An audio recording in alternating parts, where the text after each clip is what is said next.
All right, well, good afternoon. So this is Adria Van Hoosier with Riverside. I also am on the EDA, so welcome to the September Business Roundtable.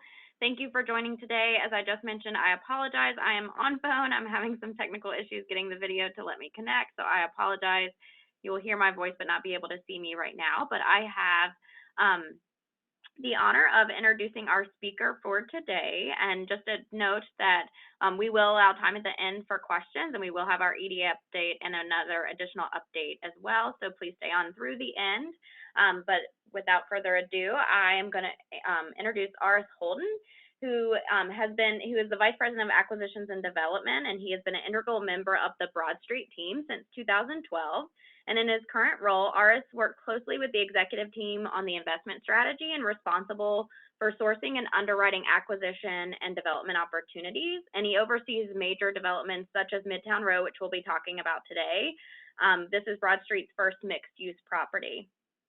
And he is actively involved with the Urban Land Institute, where he has previously served as the coordinator in the mentorship program and as a member of the Real Estate 101 committee. And he holds his Bachelor's of Arts degree from Williams College, and he resides in Chevy Chase, Maryland with his wife, Elizabeth, and is an avid cyclist, which I know many people in this area highly enjoy. So without further ado, I want to hand it off to Aras for the presentation on Midtown. Wow, Adria, thank you so much for that wonderful introduction. Really appreciate that. And also just want to give a big shout out and thank you up front to all members of the EDA, but also Yuri Adams in particular, as well as, of course, Michelle DeWitt.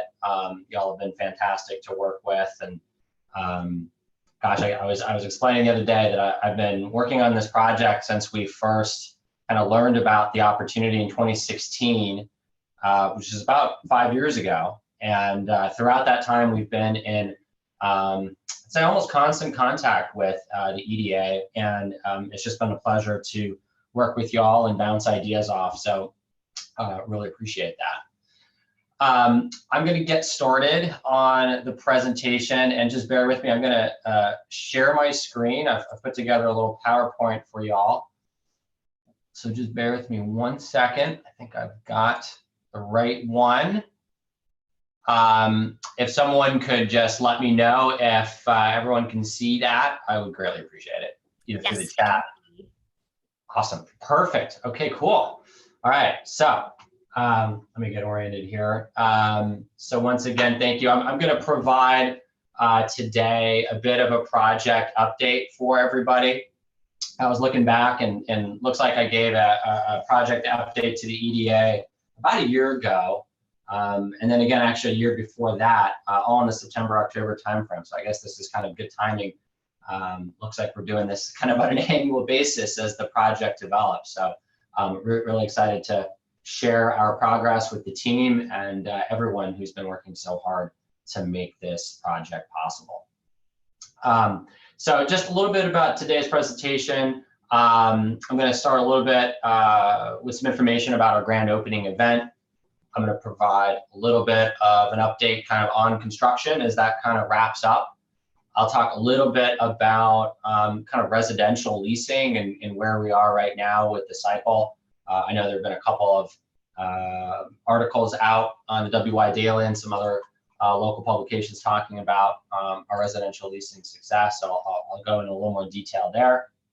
And then I'll talk about kind of our retail leasing update and kind of ground floor retail and the commercial businesses that we are bringing into the project, and specifically some of our efforts there.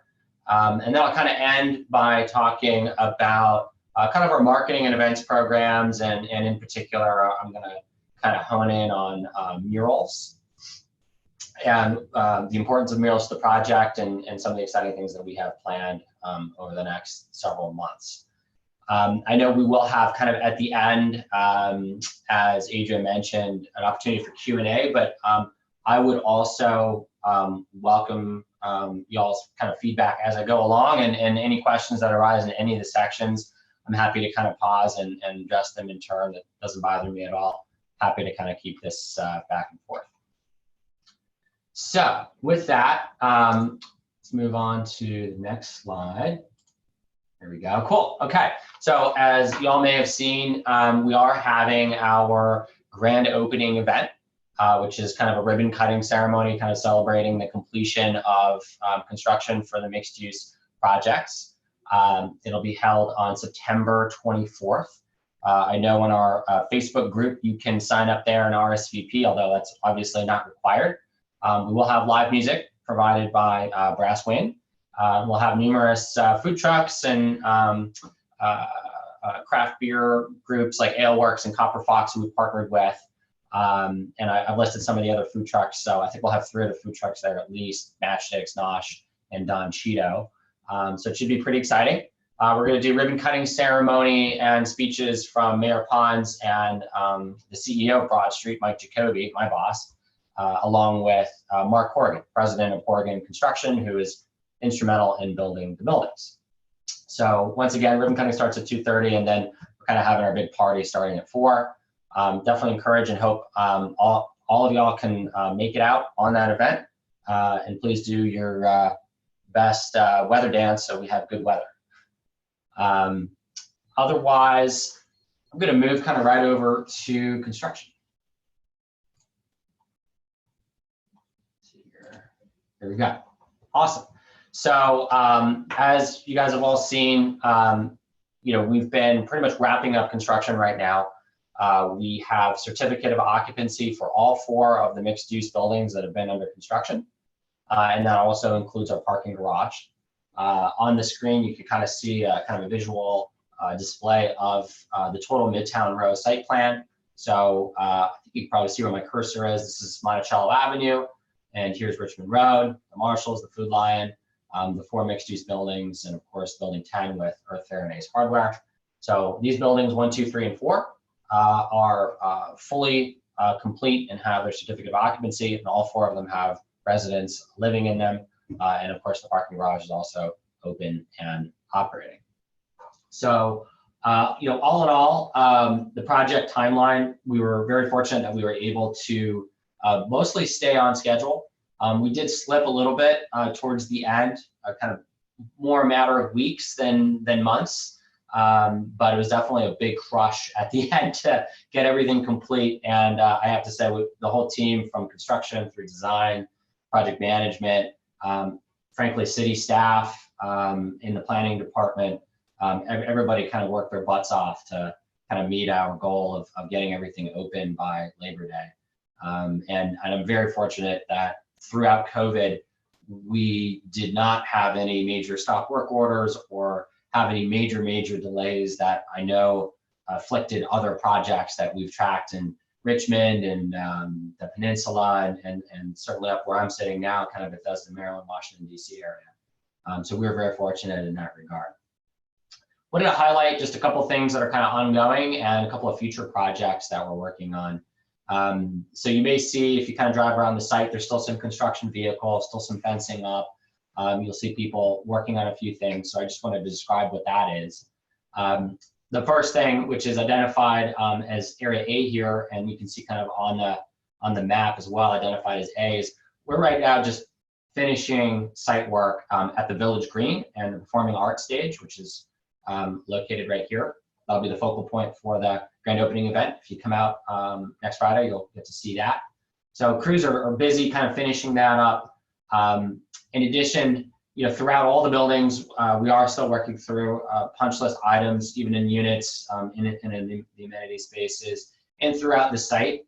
It was actually really funny and interesting. We had a great article that came out, and I think it was the Daily or the Gazette, talking about our planting program and the great work done by folks at LSG, our landscape architecture firm, with the landscape design.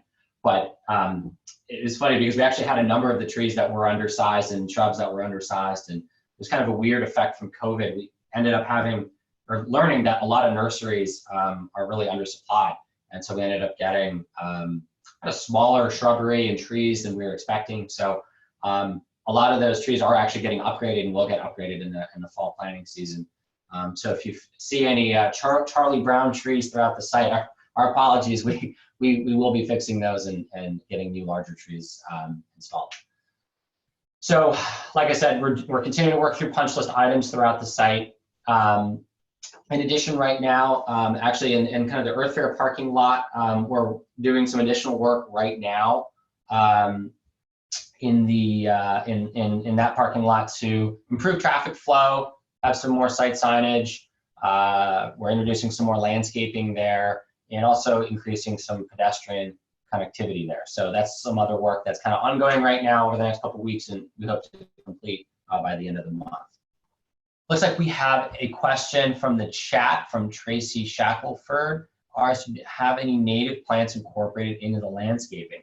That's a great question, and I believe the answer to that is a yes. I could not speak authoritatively about which plants, but I do know that wherever we can, we have, at least as developers, focused on providing or planting native plants where it would make sense, in part just because that's what's going to make the most sense for that planting's ultimate survival. Sorry, I don't have a more detailed answer on that, but I certainly can also follow up on that as well later.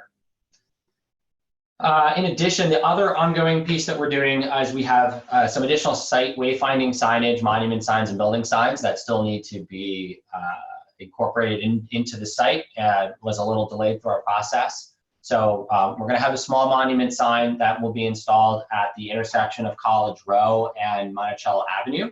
So that's kind of the main entrance to the project and where the new traffic signalized intersection is.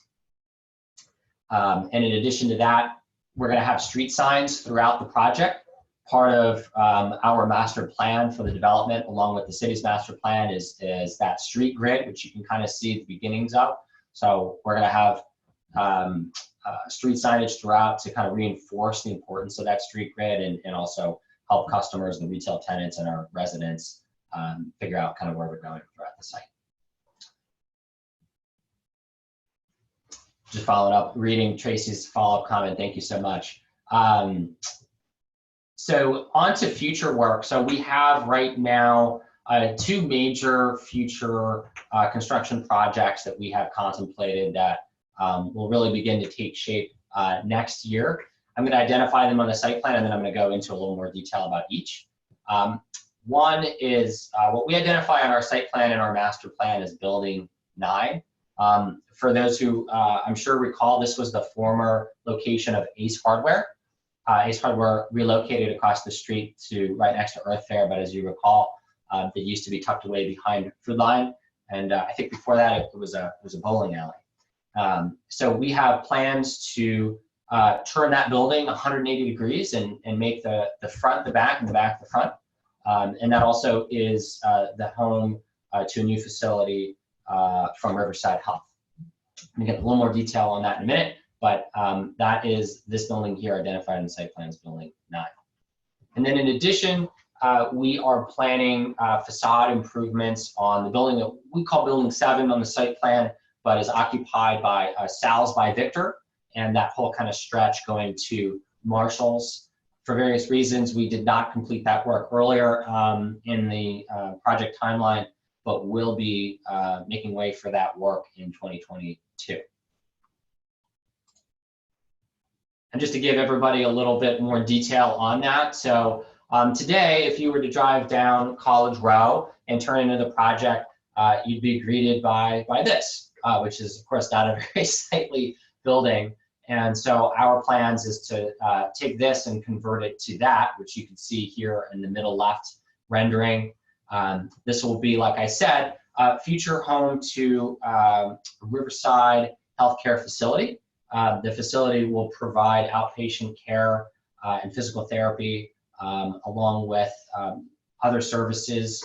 And that plan we're expecting or that building or the improvements we're expecting to be completed in the first quarter of next year, could bleed into the second quarter. Right now we have our architectural review board approvals complete. Major shout out to Guernsey Tingle Architects locally who helped shepherd through the process, and they got through ARB with one time. So kudos to them, and we're very excited about this design. In addition, you'll note that there are kind of two entrances here, and that's because Riverside did not take the entire building. We will be demising that building it's 20,000 square feet. And off the top of my head, I believe Riverside Health is taking 12 to 13,000 square feet, and we'll have around 6,500 square feet remaining just to the right of it. So like I said, those improvements will be ongoing. I'm sure we're going to be breaking ground towards the end of the year, and should be complete, like I said, first quarter, second quarter of next year. In addition, Building 7, which is home to Sal's by Victor, this is kind of Sal's side of the building right now. This used to kind of be that pedestrian paseo. For those who may remember, that was right next to what I think had formerly maybe been a Steinmart. Well, that's now opened up and kind of faces our main parking field in the middle of the development and the Village Green.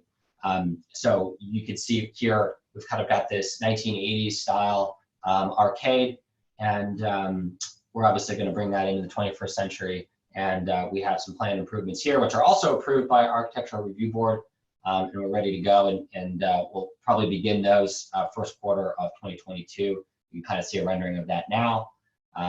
Mainly what we'll be doing is kind of updating that facade, kind of bumping up what we call the parapets, which are these corners, and creating a little more mass for the buildings. That way it can kind of stand up a little bit more to the new, I think 70-foot mixed use buildings.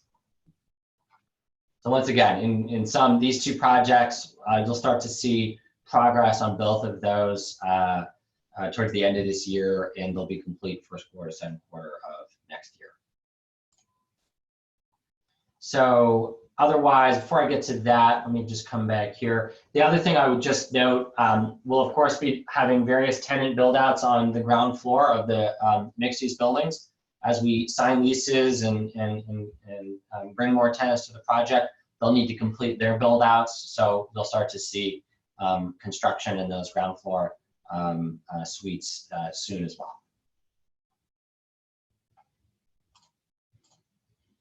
So on the residential leasing update, so as you may have read the WY Daily, we are 100% leased. Although I do want to pause on that.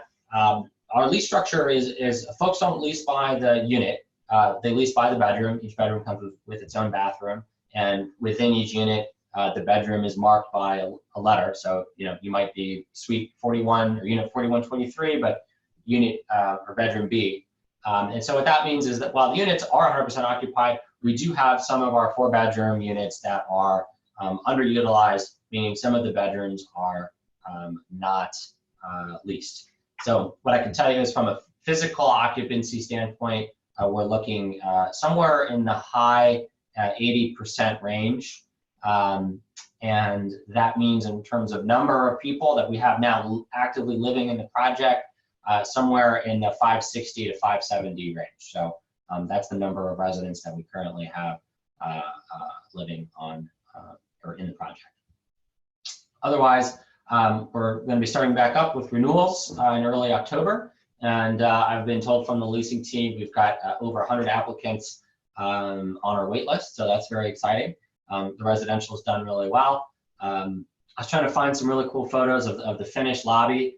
I was struggling a little bit, partly because COVID did delay our some of our furniture, just things coming overseas or just factories here domestically, just a little bit behind. So some of our final kind of photos of the amenity spaces, you're not quite ready to share with everybody. I do know on the day of the grand opening event, we will be running tours through the amenity spaces. So I definitely recommend showing up and asking about those, and we can certainly help facilitate that.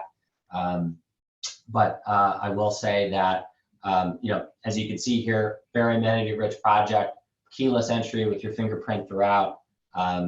One rent check covers all utilities, including internet, which is a huge advantage. And of course, as you can see, full service gym, boutique fitness studio. We've got a pool, 2 jacuzzis, outdoor grills, robust coffee bar, video game rooms, movie theater room, individual libraries, study rooms for those who might need that. So kind of a lot of amenities, and of course, in-unit washer and dryer. Looks like we got another question questions about the commercial space. When is Pettigo going to open? And what percentage of renters are non-students? Great questions. The first two, I'm going to punt for a moment. I'm about to cover the commercial leasing in just a minute.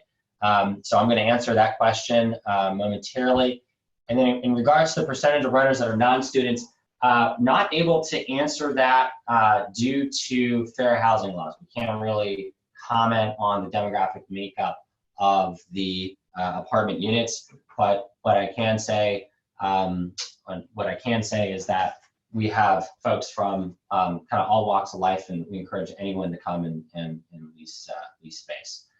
So sorry to give you kind of a sideways answer on that, but that's really all I'm at liberty to say.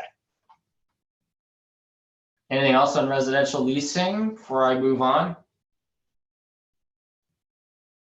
Nope, moving on. All right. So retail leasing update. Businesses coming to Midtown Row. Oh, we got another question. Before I get to that, Ted Maslin, Councilman Maslin. Parking challenges. Yes, great question. So we have had some, I would say, short-term parking challenges, which I think we 100% expected, just driven by the fact that, you know, we have 550 people plus living somewhere that never lived before, and we're still getting some of our site signage up and running, and our whole parking program up and running. So that's a lot of the signage that we're going to be introducing is short-term and commercial-only signage. For resident mobility, I mean, I can say that of our residents, I think we're right now 60 to 70% have a vehicle registered with us. So that's actually pretty good utilization. Or I should say low utilization, automobile utilization. And you know, one of the things that's really important to us is, you know, multimodal transportation. So that means, you know, not just cars, but encouraging people to walk, to use the wonderful bike infrastructure that the city helped invest in along Monticello and Richmond Road. You know, to that end, we've got bike racks galore on throughout the project. Consider ourselves bike friendly with bike repair stations and pumps external that are open for anybody's use. We also I've been very encouraging of scooters. I know that's been a topic of discussion previously at council and other functions, but I think from our perspective, from the development's perspective, that would be something that we would love to see introduced to the city that would also help with transportation, is developing a great scooter network, and we would love to spearhead that. So if anyone has any further ideas on that, please feel free to contact me afterwards. We'd love to talk about it more. Getting back to the slide up on the screen. So as of today, the 14th, we have, and this is just for the mixed use buildings, we have 4 signed leases. We have 5 tenants currently at lease, meaning we're actively negotiating the lease. And then we have several serious letters of intent, which really means kind of negotiating business terms and have kind of serious interest from groups. So here's our roster. You'll notice there are 5 names, and that's because one of the names technically isn't a signed lease, but we expect it to be signed this week, and are very confident in the probability of success with this tenant, and that's Row House at the bottom. But otherwise, these are the 4 that we have signed so far. So the first is Salon 7, and this was a relocation from Newtown, formerly known as Sheer Magic. Ashley with Sheer Magic did some rebranding and has rebranded her salon as Salon 7. I'm obviously follically challenged, so I can't speak to the level of service, but from everyone I know who has, everyone says really positive things. Mezza Mediterranean Grill. This is a fast casual Mediterranean themed restaurant. They're awesome. I've eaten there multiple times. I think it's going to be a great addition. I'm going to show everybody in a minute where these tenants are located. The third is Pettigo Electric Bikes. I know, John, you had asked about when they're expected to open. My understanding is they should be open before the end of the year. So I know Amy and Kevin, the franchisees there, they're both really roaring to go and putting a lot of effort into it, and I'm thinking November. Juicing Life Bar, that was our most recent signing. This is a second location from Newport News, and it's kind of a juicing and smoothie bar concept, and also kind of a cafe. They'll offer, I think, kind of salads and sandwiches, a kind of light lunch fair. And then the last group here on this list is Row House. This lease signing is very imminent. They've already actually been signing up folks for their program, but it's a boutique fitness concept, and they offer cardio-based classes on rowing machines. I kind of analogize it to, I guess, kind of like SoulCycle, but with rowing machines. And then not going to kind of name right now in this forum, but we also have 4 other groups that we're very close with. One is a national cookie and baked goods provider. Another is a Thai restaurant that's kind of regional. They have a couple locations. And then we kind of have a national fried chicken sandwich chain. Not going to name that one either. And then we're also working with a soft goods boutique, and I think we're fairly close on that deal as well. Those are the tenants that we're actively at lease with, and then we have several other that we're working on letters of intent, including one that I'm very excited about. I'll only mention that it's a cocktail bar and tapas food concept. I'm very excited about that, but kind of more in the initial stages. So where are all these tenants? Let's take a look on the site plan. So I tried to put this together. Actually, our marketing folks are working on a much better illustration of this. But you can kind of see this is a little more of a zoomed in site plan. So kind of starting with building 4, we have Mezza Mediterranean Grill. So they're kind of on the end of the building here. This is kind of Garrison Street. Here's Marshall's. So they're going to take this, what we call end cap. Moving along, this is one of our at-lease groups. This would be our kind of boutique soft goods retailer. This is Juicing Life Bar, kind of right there, kind of in the smack dab in the middle, right on College Row. Moving to building 2, this is where we have our national cookie operator in this space here. And then we have Pettigo electric bikes that folks were just asking about. They're located here on building 2. They'll both have College Row addresses. And then moving to building 3, we have Salon 7, which is open now, kind of in the middle of the building. Next to them, we have Row House. And then here, right below Row House, would be our Thai restaurant concept. And then right here on the north end of the building, this bigger block, that would be our fried chicken concept. I also kind of threw on this plan just for reference where we have some of our upcoming planned improvements that I mentioned previously, the building 9 facade upgrade, as well as the building 7 facade upgrade as well. In terms of future uses and groups that we are targeting, one of the uses that we've been targeting heavily has been outdoor apparel. We've seen that as kind of a hole in the market and something that we'd love to bring to the project. We've actually been talking to a couple of different groups in that category, including a running store. I think that's another missing category in the market, and is another active conversation that we're happening now. Of course, we'd also love to have a brewery or other kind of watering hole, if you will. And then we're also looking for certainly a full service restaurant. And the team led by Marissa Minchnick and Michael Spector, both in Toronto Broad Street, they've been doing a fantastic job pounding the pavement and talking to businesses, both local, regional, and national. Tenant mix is very important to us and something that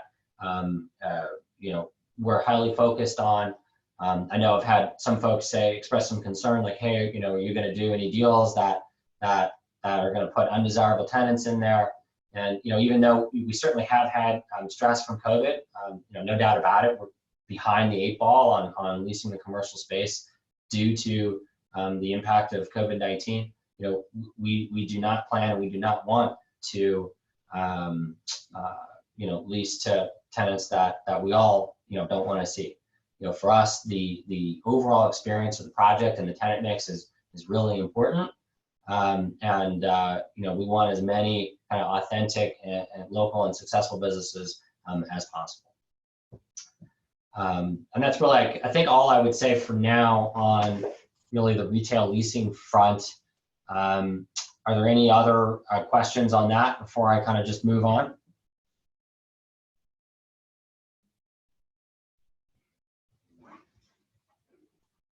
Nope, perfect. So I'm going to move on here to one of my last slides. Let's see here.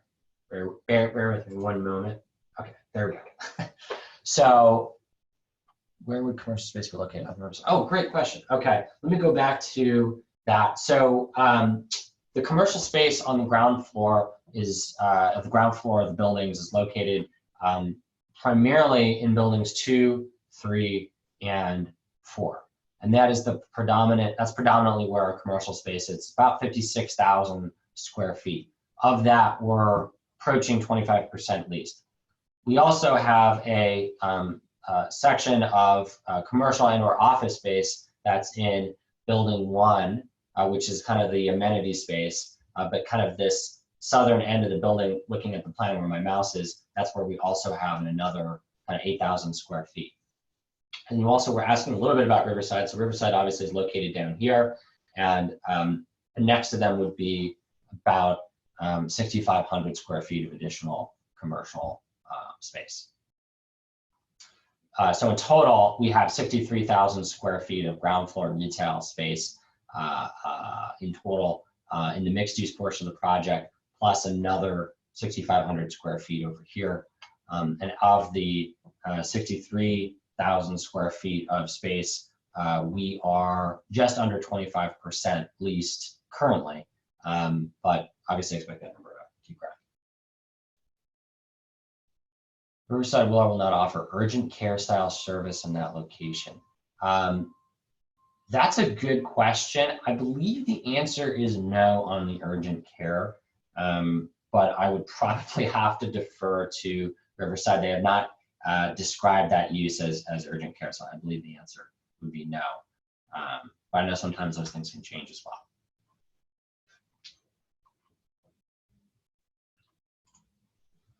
So murals an upcoming event. So I've got a whole slide dedicated to this because we feel in the project it's really important. You know, one of the things we talk about, you know, our company motto is connecting people and places, and we really take that to heart. And what that really means is creating an opportunity, or creating multiple opportunities to connect with the community. And specifically for this project, we see one avenue for that through murals, which I want to talk about for a moment. You know, throughout the project, as the project kind of came to life, we kind of recognized early on that we would have opportunities for really kind of blank walls, right? Where some of the legacy buildings that were not getting knocked down would all of a sudden have sides of them that had otherwise not been, you know, very emphasized. And so in red on the plan, we've identified internally kind of where some of those locations might be. And, you know, our natural inclination was to say, well, what if we created a series of art installations that would kind of connect with the community and create a conversation piece in the community and bring people to the project. And so we are very proud to have partnered with the College of William and Mary, specifically the Integrative Institute for Conservation and the Arts Program and the Muscarelli Museum on launching what will be the city's first mural that is through the recently created Public Arts Commission. It'll be located, as you can kind of see, on this side of Food Line, which will actually have a fairly prominent view towards kind of the interior of the project. And it was a student-led contest. There were several student teams that participated, and the winning team came up with the impetus for the design. And then at William and Mary alumni, Eric Scottness with, I'm blanking on the name here, but an artist, I apologize, but an artist out in Los Angeles is coming up with the kind of final design. And his name is, or his company is Augmented Island Studios. What's really cool about this particular mural, and I think why we're really excited about it, is it has a kind of virtual reality component to it. And what that means is you can actually, through an Instagram filter, pull up the mural once it's finally designed and up on the wall on your phone and the mural will kind of come to life and it'll tell a story. So I think there'll be nothing like it kind of in the greater area. It's a trend we're seeing, I think, elsewhere with other murals. It's something we're really excited to introduce and something that will help bring people to the project. And you can see in the lower left area on the screen a recently proposed design. I believe that design is definitively actually changing per guidance actually from the Public Arts Council. But it will be resubmitted to the council, I think, later this month. And we're really excited about the final product. And I believe it's going to launch in the month of November. We haven't finalized the date quite yet on kind of big unveiling, but I believe kind of mid-November. So that'll be a first mural. And then the other areas in red are where we're hoping to propose future murals throughout the project that will together eventually kind of create a conversation piece and kind of bring people to the project. So murals are part of, for us, a bigger emphasis on marketing and events throughout the project, and what's going to really lead to, I think, the project's ultimate success.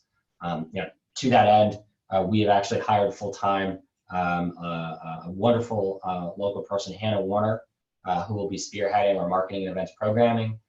That includes murals that I've just been kind of carrying on about, but also active programming in our Village Green outdoor space, where we have a built-in performing arts stage, partnering with other organizations to the community about hosting events internal to the project. In this parking field here, we have the ability on occasion to close down parts of it in a curbless environment to do kind of larger scale events in the evening, etc. We also have this great resource that we haven't, frankly, kind of turned our attention to, but in this former movie theater space, some of you may recall, in Building 10, which is on the Monticello side next to Earth Fair. There had been a church there most recently, but we kind of envision that as an opportunity for more events. And I'm really pausing talking about this now so much just because, as I put up here on the screen, marketing events I think will be really important and integral to the project's ultimate success, and will help all of our commercial tenants be more successful. So very important for us. I also want to pause just on the mural piece just to give a special shout out and thank you to Councilwoman Barbara Ramsey for her efforts in helping spearhead the creation of the Public Arts Council, and for helping us along with this mural endeavor. Very, very thankful to her for helping make that possible. And with that, I'm going to kind of move kind of my final slide and open it up to more questions. Couple of points here. One, you can always find out more information about our project at midtown-williamsburg.com. If you forget that URL later, you can always just plug it into Google or whatever your search engine is. It should be the first hit. You go there. We've got a nice little blog section. We've got a link right to all of our Instagram posts. So if you're not on Instagram or whatever the social media is, we've kind of got it embedded in the website, so you can kind of follow along for a lot of our updates. All of our upcoming events are on that website. We also have a residential website, which is currentmidtown.com. You can go there for leasing inquiries and to learn more about the residential side. I have thrown up our social media handles. I also put my contact information here. Feel free to reach out to me with any additional questions afterwards. And if anyone has some great business idea or a lead on leasing commercial space, I've got our two wonderful in-house leasing contacts, Michael Spector and Marissa Michnick. They're both fantastic, and I put their full contact information up there. And then last, I've got contact information for Hannah Warner, who I was just talking about. Like I said, she's our full-time local marketing and events coordinator, and is always looking for more ideas for running events at the project. So please reach out. Otherwise, I just want to again thank EDA and their entirety, Chair Rick Overy and Robbie Willie and others, just for their wonderful support over the years, quite frankly, as well as city staff, planning department. They've been really great to work with, and we could never have hit our timelines if they weren't as awesome as they are. And of course, I have to thank the rest of City Council and the Planning Commission and members of the Architecture Review Board. Williamsburg has been a great place to do business, and I can tell you, it has not been true in all jurisdictions. So we really enjoyed working and partnering with Williamsburg on this project. Thank you, Aras, for that presentation. It was very informative. And if you haven't had lunch, I'm sure you're hungry by now after all the yummy restaurants that were mentioned that are coming to town. So very excited about that. And as Aras said, really trying to get some additional areas targeting the outdoor apparel, the watering hole for full service restaurant. So please, if anyone on the call today has any ideas or leads, it would be great to help Midtown and get this development moving along, and really do appreciate the presentation. I think it provided a great overview, and kudos to you and your team as well for all the hard work. And we like to think Williamsburg is a great place to do business. So thank you for doing business here with us. Does anyone else have any additional questions? If you do, if you don't mind just using the raise your hand or entering the question in the chat box. Appreciate all the questions throughout. They were very helpful and informative. There is actually a question that I missed in the chat box from Councilman Maslin. And that question, just I'll read out for everybody, is asking to highlight some of the community spaces which will allow renters to host social events. So yeah, let me talk a little bit more about that. So we have in our amenity space, which we call the clubhouse, about 21,000 square feet in total of space, which is, I think on a ratio basis, actually quite large for the number of units and the number of residents that we have here. But in those spaces, which are internal to the building, we have very large gathering and meeting spaces. I know our staff's running events all the time. I know actually that there was an EDA meeting in one of the spaces last week there. On the outside of the building, we've got, of course, our pool deck and outdoor kind of amenity areas with tables and chairs, etc. And of course, as I mentioned, the Village Green as well, which is open for residents. It's not just for the commercial folks as well. So we've got kind of pocket spaces kind of throughout the project for hosting social events. All right, thank you. Are there any other questions? If not, I'm going to hand it over to Yuri. Yuri Adams is our acting director for the economic development, and she's doing a wonderful job. So excited to have her here, and she's going to give an update for the EDA minute. Awesome. Thanks so much, Adria. And thank you so much, Aras. We're really excited about the project, and I'm very excited to join in on the grand opening next Friday, the 24th. So up on the slide, you'll see a couple of things for our EDA minute. First thing up there is the Small Business Investment Grant. This is not a new program. You've been hearing us talk about it for a while, but as we move into the colder months of the year, just wanted to bring it to your attention again. Last year, some businesses used it for a lot of creative outdoor gathering spaces, outdoor dining. So as we look to the colder months, if you're thinking about implementing something like that at your business, definitely look into this program. You can find the details on it at yeswilliamsburg.com/SBIG, SBIG. It's a 50% matching grant up to $7,500 for any exterior improvements.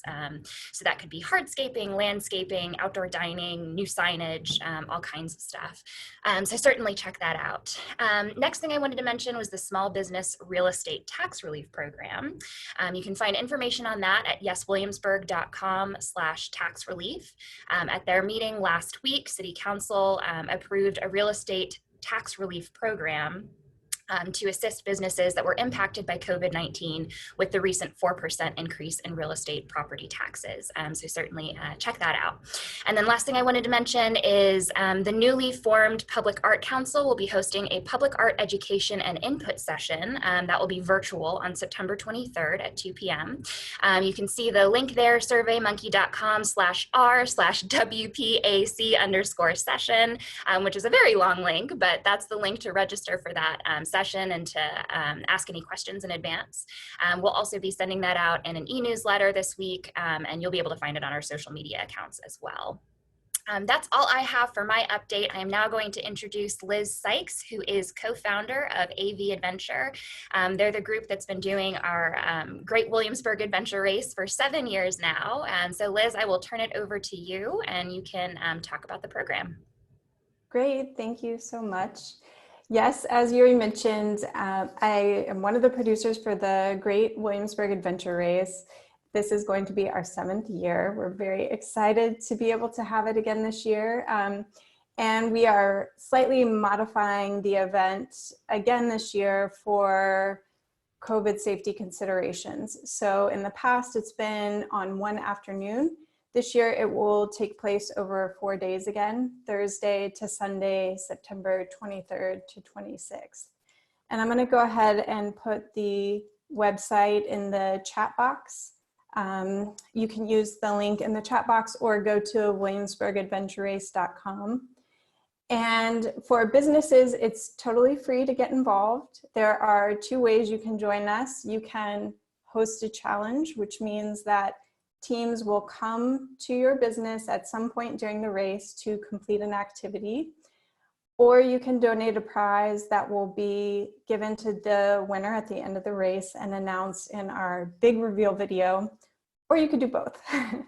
And I'm happy to speak with you about different possibilities for hosting a challenge if that's of interest to you. I also put my email address and phone number in the chat box, so please reach out to me if you'd like to brainstorm together about some possibilities. And sorry, lost my train of thought. The last point is that teams of 2 will participate. So during the 4 days, you'll see people come in pairs. They'll have on a race bib, just like you would see during any running race you would have. So it will be easy to identify the teams. So please check out the website and reach out if you're interested. And thanks again for having me today. Thank you, Liz, for that update. Definitely an exciting event coming up. Are there any additional questions for anyone that was a panel speaker today? If not, thank you for joining the September Business Roundtable, and hope that you make it a great day to do business in Williamsburg and have a great week.